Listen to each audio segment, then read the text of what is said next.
Assalamualaikum warahmatullahi wabarakatuh, saudara-saudaraku dari Sabang sampai Merauke ya, yang ada di alam dunia ini semua ya, khususnya dari Sabang sampai Merauke dan umumnya bagi seluruh dunia ya. Saya akan selalu tampil ya di media sosial karena saya mengemban amanah dari Tuhan untuk menyebarkan ilmu yang benar, ilmu yang asli yang diterima oleh baginda Nabi dari Sang Ilahi Robi untuk kita umatnya ya. Khusus kita umat Nabi Muhammad ya, kita wajib tahu ilmu yang dibawa oleh Nabi. Ilmu yang dibawa oleh Nabi itu tentang akhlak-akhlak kehidupan. Nah, sekarang saya akan membahas ya, saudara. Tuhan telah memberi perintah kepada semua manusia untuk beribadah. Dan ibadah itu apa? Kita harus tahu, ibadah itu tidak sekeinginan kita, tapi ibadah yang disuruh oleh Tuhan itu sudah ada tata caranya dari Tuhan atau aturan-aturannya. Jadi yang disebut sudah diatur oleh Tuhan, jangan salah memaknai itu. Sudah diatur oleh Tuhan, kan banyak yang salah memaknai ya. Seperti kita hidup di alam dunia sudah diatur oleh Tuhan, kita rezekinya sudah ada kulakannya, segenggam, sebaskom.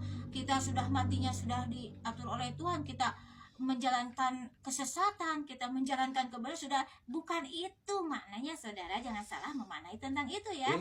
Yang disebut sudah diatur oleh Tuhan, tata cara kehidupan ini, cara-caranya sudah tertata rapi yang ada dalam Quran yang diterima oleh baginda Nabi dari Sang Ilahi Robi. Seperti contoh dalam berumah tangga. Kita kan hukum-hukum kehidupan banyak yang saya sudah rilis dalam video-video saya. Tapi sekarang saya akan membahas dalam hukum rumah tangga. Lelaki wajib menafkahi istri dan menafkahi anaknya. Kita harus tahu ya. Sebagai lelaki ya, kan lelaki itu yang wajib bertanggung jawab kepada istri ya. Dan setelah mereka menikah, lelaki tersebut kan memasukkan zakarnya kepada vagina perempuan ya, memasukkan zakarnya, dan lelaki itu memasukkan sel telur atau yang disebut buah zakar atau yang disebut sperma di dalam rahim perempuan. Nah, sampai akhirnya berbuah, yaitu menghasilkan anak.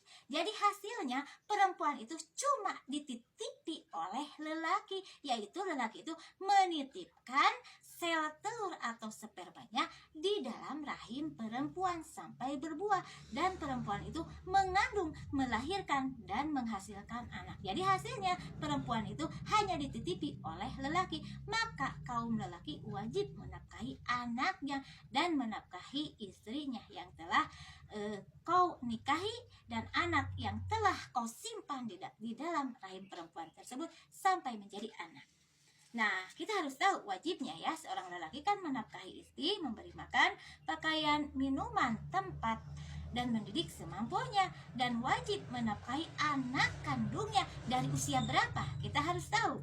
Dari usia bayi atau baru lahir sampai usia dewasa. Itu kewajiban seorang ayah memberi makan, pakaian, minuman, mendidik anak atau menyekolahkan sampai dewasa, yaitu 17 tahun perempuan, 20 tahun lelaki. Itu kewajiban seorang ayah ya, memberi makan, pakaian, dan mendidik. Dari 17 tahun ke atas 20 tahun lelaki, 17 tahun perempuan, 20 tahun lelaki oleh orang tua ya, termasuk oleh ibu, diarahkan supaya mempunyai penghasilan sendiri sampai berumah tangga. Kalau sudah berumah tangga, hukumnya bukan anak tapi sanak. Nah, sekarang saya akan membahas ya, khusus kepada para lelaki, yang sekarang banyak lelaki yang tidak bertanggung jawab atas perbuatannya, yang telah menyimpan buah zakarnya di dalam rahim perempuan sampai dia tidak mau bertanggung jawab. Kita harus membahas ini ya, khusus kepada para lelaki.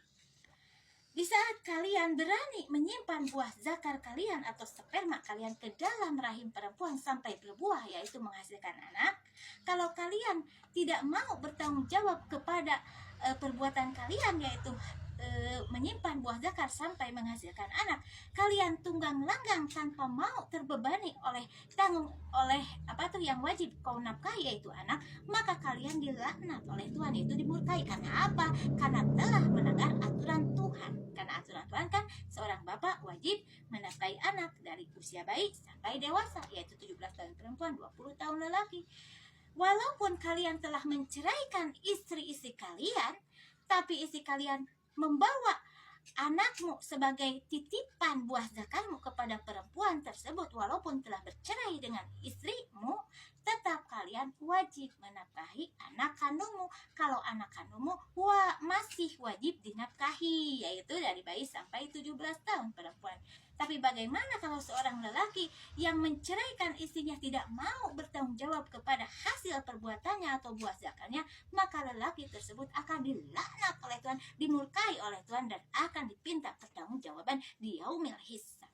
Maka hai kaum lelaki, kalian banyak tidak bertanggung jawab kepada anak-anakmu atau buah zakarmu yang telah kau titipkan di rahim perempuan yang kau cintai. Hati-hati kalau kalian tidak mau bertanggung jawab atau tidak mau menafkahi, walau kalian telah berpisah dengan ibu anakmu, kalian akan dimurkai oleh Tuhan. Segera bertobat, hai lelaki yang tidak mau bertanggung jawab atas hasil perbuatanmu yang telah menyimpan buah zakarmu di rahim perempuan, karena perempuan itu hanya dititipi oleh kalian, yaitu buah zakar kalian atau sperma. Ya, kita harus tahu ini khusus para lelaki ya, karena sekarang banyak lelaki yang culas atau tidak bertanggung jawab. Rasanya tidak akan dipertanggungjawabkan di akhirat, padahal perbuatan kalian akan dihisab oleh Tuhan atau diadili di yaumil hisab dengan seadil-adilnya, karena kalian tidak mau bertanggung jawab atas dasar hasil perbuatanmu kepada perempuan tersebut. Ya, hati-hati ya lelaki, kalian wajib menafkahi anakmu walau kalian telah menceraikan istrimu, karena buah zakarmu itu kewajibanmu sebagai istri atau perempuan, hanya kau titipi buah zakarmu. Begitu ya hai lelaki. Hai para lelaki, bertanggung jawablah kepada hasil perbuatanmu. Jangan culas. Setelah kau menghasilkan anak, kau berikan anak kepada bekas mertuamu, seperti hanya bekas mertuamu yang wajib merawatnya sampai dia terbebani dosa, kau akan dipertanggungjawabkan. Hai para lelaki, sekian, assalamualaikum.